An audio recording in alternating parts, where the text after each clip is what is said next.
Hello friends, हम कर रहे हैं इकोनॉमिक ग्रोथ के जो मॉडल है। और आज का जो हमारा मॉडल है वो रॉबिन्सन का है। और इनका जो रॉबिन्सन का मॉडल है वो बेस्ड है कैपिटल एक्यूमुलेशन का। और जो इनकी जो बुक थी कैपिटल जो एक्यूमुलेशन की वो पब्लिश हुई थी 1956 में। और वहीं पे उन्होंने जो मॉडल दिया था अपना ग्रोथ का। और उनके अकॉर्डिंगली जो कैपिटल एक्यूमुलेशन है वो किससे आता है, हमारा प्रॉफिट वेज चीज़ से और लेबर प्रोडक्टिविटी से। तो इनकी थ्योरी में जो बता रखा है, जो ये रेलिवेंस है वो कहाँ किसके लिए है, अंडर डेवलप कंट्रीज़ के लिए ज़्यादा है, जहाँ पे लेबर इंटेंसिव इकोनॉमिक्स होती है, जहाँ पे सरप्लस ऑफ लेबर होते हैं, वहाँ पे ये ज़्यादा रेलिवेंस है हमारी जो इकोनॉमिक ग्रोथ मॉडल। उसके बाद है उन्होंने बता रखा है कि क्या इफ़ेक्ट पड़ता है पॉपुलेशन का हमारी रेट ऑफ कैपिटल एक्यूमुलेशन का और ग्रोथ और कैप आउटपुट पे। यानी कि यहाँ पे जो मेन जो कंसेप्ट है, जो आइडिया है वो पॉपुलेशन का है कि पॉपुलेशन क्या इफ़ेक्ट डाल रही है हमारे कैपिटल एक्यूमुलेशन पे और ग्रोथ एंड आउटपुट पे। तो फर्स्ट जो इनके मॉडल पे जो मॉडल इनका डिपेंड है वो किन कंडीशंस पे हैं। तो कोई भी आपको पता है ग्रोथ हमारी डिपेंड किस पे करती है, हमारे कैपिटल फॉर्मेशन के यानी कि कैपिटल एक्यूमुलेशन पे। तो यहाँ पे भी इन्होंने सेम कंडीशन ली है, वही कैपिटल फॉर्मेशन। ठीक है, नेक्स्ट इन्होंने जो लिए सप्लाई ऑफ कैपिटल कि जो कैपिटल को सप्लाई कौन करेगा। तो इन्होंने जो यहाँ पे मेन पॉइंट जो लिया है, जैसे कि हैरोडोमर में जो थ्योरी थी उन्होंने तो बताया था कैपिटल फॉर्मेशन हमें अपनी सेविंग से करना पड़ेगा, सेविंग इनकम से करना पड़ेगा। लेकिन यहाँ पे इन्होंने बता रखा है कि हम कैसे अपने कैपिटल को इंक्रीज़ फॉर्मेट कर सकते हैं by the supply of labour. ठीक है, उसके बाद नेक्स्ट इन्होंने बता रखा है कि नेशनल इनकम का जो डिपेंड जो हमारी किस पे करती है, हमारी जो नेशनल इनकम कहाँ से आती है, वो हमारी वेज रेट यानी कि जो वर्कर्स की जो वेज रेट होते हैं वहाँ से और प्रॉफिट से। वेज रेट यानी कि जो वर्कर्स को वेजेस दिए जाते हैं उनको वो क्या कर देते हैं, सारा अपना एक्सपेंड कर देते हैं, यानी कि खर्चा इसी पे अपना कंज्यूम कर लेते हैं, कुछ भी सेव नहीं करते हैं। और जो वह एंटरप्रेन्योर्स होते हैं वो प्रॉफिट्स को फिर से री इन्वेस्ट कर देते हैं। इस तरह हमारी जो कैपिटल फॉर्मेशन होता है और हमारी इन्वेस्टमेंट वो फर्दर करते हैं प्रोडक्शन के लिए और हमारा नेशनल इनकम हमारी होती है। उसके बाद हम इसकी पढ़ते हैं अजम्पशंस। अजम्पशन इनमें फर्स्ट है हमारी लेजर फेयर क्लोज्ड इकॉनमी। और इन्होंने भी यही लिया है कि हमारी जो लेजर फेयर यहाँ का क्या मतलब है कि कोई गवर्नमेंट का कोई रोल नहीं है, कोई इंटरवेंशन नहीं है। क्लोज्ड इकॉनमी का मतलब हुआ कि नो इंटरनेशनल ट्रेड, यहाँ की यहाँ पे कोई ट्रेड का रोल नहीं है। और यहाँ पे जो लिया फैक्टर ऑफ प्रोडक्शन किस पे हमारी डिपेंड, कैपिटल और लेबर, यानी कि हम जो मोड ऑफ प्रोडक्शन है वो किससे है, या तो कैपिटल या लेबर या दोनों से लिया जाता है। और जो हम अंडर डेवलप कंट्रीज़ में पढ़ेंगे उसमें पढ़ेंगे एक्स लेबर का। उसके बाद है टेक्नोलॉजिकल जो प्रोग्रेस है वो कांस्टेंट रेट पे है, कोई चेंज नहीं होगा उसमें। वर्कर्स यहाँ पे लिखा एक सबसे मेन जो अंजप्शन है इसकी, जो इसी पे थ्योरी बेस्ड है मॉडल जो इनका दिया हो गया है, वो है कि वर्कर्स जो सेव नथिंग, यानी कि वर्कर्स सब सिर्फ क्या करेंगे, अपनी वेजिस से कंजप्शन करेंगे। और जो कैपिटलिस्ट होंगे वो अपनी क्या करेंगे, अपनी सेविंग को इन्वेस्ट करेंगे, अपने प्रॉफिट्स को फिर से इन्वेस्ट करेंगे, इससे क्या होगा, कैपिटल फॉर्मेशन होगा। तो यहाँ पे वेजिस और प्रॉफिट कैसे नेशनल इनकम में कंट्रीब्यूट कर रहे हैं वो बताया गया है। अब उसके बाद हम देखते हैं कि हम कि प्रॉफिट का क्या रोल है। प्रॉफिट्स जो सबसे पहले हमारे मेन जो इन्होंने बता रखे हैं कि प्रॉफिट कैसे है। देखिए यहाँ पे हम ले लेते हैं एक्स एक्सिस पे रेट ऑफ कैपिटल एक्यूमुलेशन, यानी कि रेट ऑफ कैपिटल एक्यूमुलेशन को हम यहाँ से कैपिटल ले रहे हैं यहाँ पे। ठीक है, और वाई एक्सिस पे हम ले रहे हैं प्रॉफिट्स। अब यहाँ पे क्या हो रहा है, हमारा हमने देखना है कि हमारी जो एक्यूमुलेशन है वो क्या हो, इन्वेस्टमेंट हम कैसे करेंगे। जो कैपिटल जो इन्वेस्टमेंट हम करते हैं वो किस पे डिपेंड करता है, हमारे प्रॉफिट्स पे। और ये प्रॉफिट्स हम तब तक करेंगे, ये जो ये जो स्लोप है ये कौन सी होएगी, हमारी प्रॉफिट पी डैश जो है हमारी क्या है, प्रॉफिट कर्व है जो शो कर रही है जैसे जैसे हम इन्वेस्टमेंट करते रहेंगे प्रॉफिट हमारा क्या होएगा, इंक्रीज़ होता जाएगा। तो इसलिए जो डायरेक्शन है ये पॉजिटिव है। उसके बाद ये जो है एक्यूमुलेशन है हमारा कर्व है। उसके बाद इसको भी ए डैश ए से ले डिनोट कर देते हैं। अब जो हमारा मेन डिज़ायर्ड जो लेवल होता है, यानी कि जहाँ जो डिज़ायर रेट हो कौन सा होना चाहिए, यानी कि हमें किस लेवल पे अपनी इन्वेस्टमेंट करनी चाहिए, वो होता है ये वाला पॉइंट, जहाँ पे ए एक्यूमुलेशन इक्वल होता है प्रॉफिट, यानी कि प्रॉफिट को हम कहाँ पे इन्वेस्ट कर देंगे फर्दर अपनी प्रोडक्शन के लिए। और ये तब तक करते जाएंगे जब तक कि हम इस पॉइंट में नहीं आ जाएंगे। जब तक कि हम इस पॉइंट में नहीं आ जाएंगे तब तक हम क्या करते रहेंगे, अपनी इन्वेस्टमेंट करते रहेंगे। क्यों? क्योंकि यहाँ पे आप देखोगे कि जो हमारे जो प्रॉफिट है वो ज़्यादा है, ठीक है। यानी कि हमारी जो हमें जितना इन्वेस्टमेंट हम कर रहे हैं उससे ज़्यादा हमें क्या मिल रही है, हमें प्रॉफिट मिल रही है, ठीक है। और जब हमारे प्रॉफिट ज़्यादा तो हम इन्वेस्टमेंट ज़्यादा करेंगे। लेकिन जब ये कंडीशन, जब मान लीजिए जब ऐसी सिचुएशन आ जाए, यानी कि इस पॉइंट पे हम क्या करेंगे, स्टॉप कर देंगे अपनी इन्वेस्टमेंट। क्यों? क्योंकि इस पॉइंट में आप देखोगे कि जो प्रॉफिट हो जाएंगे वो कम हो जाएंगे, इन्वेस्टमेंट ज़्यादा हो जाएगी, और इस सिचुएशन में हम क्या कर देंगे, इसको स्टॉप कर देंगे। तो ये था प्रोसेस कि कैसे प्रॉफिट का क्या रोल है हमारे कैपिटल एक्यूमुलेशन में। उसके बाद हम पढ़ेंगे इसमें जो इन्होंने बता रखा है अपना स्टडी जो गोल्डन एज का। यहाँ पे गोल्डन एज इन्होंने जो कंसेप्ट दिया है वो क्या है, गोल्डन एज वही है जो हम अपनी उसमें पढ़ रहे थे, हेरोडोमर के मॉडल में हमने पढ़ा था कि जो इक्विलिब्रियम पाथ होता है नाइफ एज केस से आते हैं, ठीक है। तो उसको कहते हैं इक्विलिब्रियम पाथ को, जैसे उन्होंने वारंटेड ग्रोथ रेट से एक्चुअल ग्रोथ रेट मान बोला था अपनी स्टेडी ग्रोथ रेट के लिए, एक ऑप्टिमल पॉइंट के लिए। और यहाँ पे जो हम कर रहे हैं, यहाँ पे जो हमारा डिपेंड किस पे कर रहा है, हमारा कर रहा है कि जो ये वाला लेवल होगा, यानी कि ये एन क्या डिनोट कर रहा है, labour rate, rate of labours, और ये कर रहा है रेट ऑफ कैपिटल। यानी कि जो कैपिटल इक्वल टू हो जाएगा लेबर के, यानी कि जो इनके रेट में जो चेंजेस होएगी वो इक्वल होएंगी, तो हम गोल्डन एज में होंगे, यानी कि फुल एम्प्लॉयमेंट होगा। इसको हम क्या कहते हैं, फुल एम्प्लॉयमेंट, यानी कि लेवल ऑफ फुल एम्प्लॉयमेंट होगा। यहाँ पे कोई भी रिसोर्सेज वेस्टेज नहीं होंगे। और ये सिर्फ पॉसिबल होता है डेवलप कंट्रीज़ में, अंडर डेवलप कंट्रीज़ में ऐसा पॉसिबल नहीं होता है।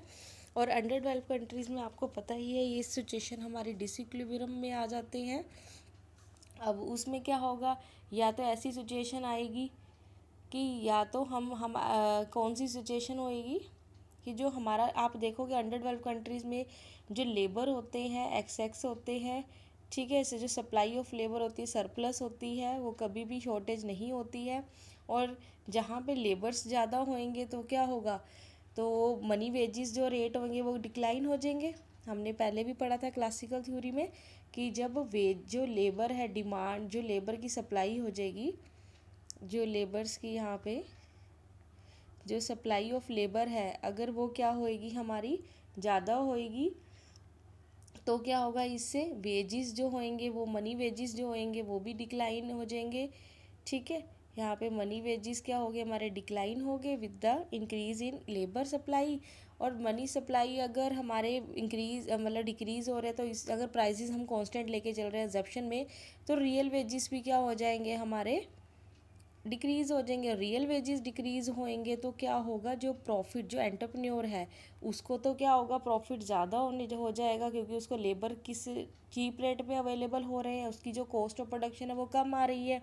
इससे क्या होगा, उसके प्रॉफिट इंक्रीज़ हो जाएंगे। और प्रॉफिट्स जो हमारा हमने अभी इस थ्योरी में पढ़ा है कि कैसे ये कैपिटल जनरेट करता है, यानी ये प्रॉफिट ही तो है जो कैपिटल फॉर्मेट कर रहे हैं। और इसी को हम कहते हैं, जो इनकी जो मॉडल है वो ही बता रहा है कि कैपिटल फॉर्मेशन कैसे हुआ है। तो कैपिटल फॉर्मेशन उन प्रॉफिट से हुआ, और प्रॉफिट कहाँ से आए हैं, जब हमने वेज रेट गिराए हैं। वेज रेट कहाँ से गिरे हैं, जब सप्लाई ऑफ लेबर इंक्रीज़ है। और ये तभी किस केस में होगा, जब अंडर डेवलप कंट्रीज़ में हम बात कर रहे हैं। अंडर डेवलप कंट्रीज़ में क्या होता है, जहाँ पे लेबर्स की सप्लाई ज़्यादा होती है, तब हम इससे कैसे, हमने इसमें इन्होंने ये बताया रखा है रॉबिन्सन ने कि हम लेबर की एक्सेस से भी हम कैसे फॉर्मेशन कर सकते हैं अपने कैपिटल को। ये उनका एक प्रोसेस था, मेथड था, जो कि हमने जो पिछली सोलो के मॉडल में पढ़ा था। उन्होंने बताया था पॉपुलेशन जो होती है, जो लेबर सप्लाई होती है वो क्या कर, वो उससे क्या नेगेटिव इम्पैक्ट पड़ता है। लेकिन हम अगर वही पॉपुलेशन को लेबर फोर्स में लगा दें तो कैसे उसका पॉजिटिव रोल पड़ेगा। तो ये था। और इसी तरीके से अगर मान लीजिए जो नेचुरल ग्रो जो लेबर ऑफ जो हमारा है वो क्या हो जाएगा, लेस देन हो जाएगा, यानी कि कैपिटल से कैपिटल रेट क्या हो जाएगा, ग्रेटर देन होगा अगर हमारा लेबर रेट से। तो इससे क्या होगा, ये तो एडवांस जो कंट्री है उनके लिए तो बहुत ही बेनिफिशियल होगा, और ये पॉसिबल सिर्फ वहीं पे होता है डेवलप कंट्री जो एडवांस होती है। और वहाँ पे क्या होगा, जो उनका जो कर्व होगा यहाँ पे वो अपवर्ड शिफ्ट हो जाएगा, फुली यूटिलाइजेशन होगा रिसोर्सिस का, और वो एडवांस जो प्रोडक्शन लेवल होगा, उनकी जीडीपी ग्रोथ होएगी, वो भी क्या हो जाएगी, हाई हो जाएगी। लेकिन यहाँ पे जो रॉबिन्सन ने जो मेन बात फोकस की है वो करी है हमारी अंडर डेवलप कंट्रीज़ को लेके, कि उस सिचुएशन में हम कैसे लेबर का यूज़ कर सकते हैं। ठीक है, तो ये था उनका कंसेप्ट। उसके बाद इन्होंने जो बता रखा है कि हम कैसे, मतलब कि जो हैरोडोमर से इनका कंपैरिजन भी अगर हम करते हैं, यहाँ पे मान लीजिए हैरोडोमर मॉडल है, यहाँ पे रॉबिन्सन का मॉडल है। तो यहाँ पे अगर हम देखेंगे हैरोडोमर मॉडल क्या कहता था, जो कैपिटल एक्यूमुलेशन है तो कहाँ से आएगा, वो हमारा सेविंग और इन्वेस्टमेंट यानी कि इनकम से आ सकता है। ये हमें सेविंग पे ज़्यादा फोकस करना है, यही पढ़ा था हमने। और जबकि रॉबिन्सन में हम क्या रहे, जो कैपिटल एंड जो आ रहा है वो किससे हम अर्न कर सकते हैं, प्रॉफिट से, वेजिस जो वर्कर्स के हैं उनसे उनसे हम क्या, लेबर की प्रोडक्टिविटी को इंक्रीज़ करके, लेबर फोर्स इंक्रीज़ करके हम क्या कर सकते हैं, कैपिटल फॉर्मेशन कर सकते हैं। तो ये था उनका प्रोसेस। ठीक है, उसके बाद जो हैरोडोमर मॉडल क्या कहता था, कि हैरोडोमर के मॉडल के अकॉर्डिंग क्या था कि जो कैपिटल एक्यूमुलेशन है वो सबसे पहले हम कहाँ से, इन इन्वेस्टमेंट के थ्रू कर सकते हैं। ठीक है, लेकिन रॉबिन्सन क्या कह रही है, हम इसको लेबर से कर सकते हैं, यानी कि लेबर ही एक ऐसा सोर्स है जो हमारे किसके का अल्टीमेट सोर्स बता रखे हैं हमारी कैपिटल फॉर्मेशन को लेके।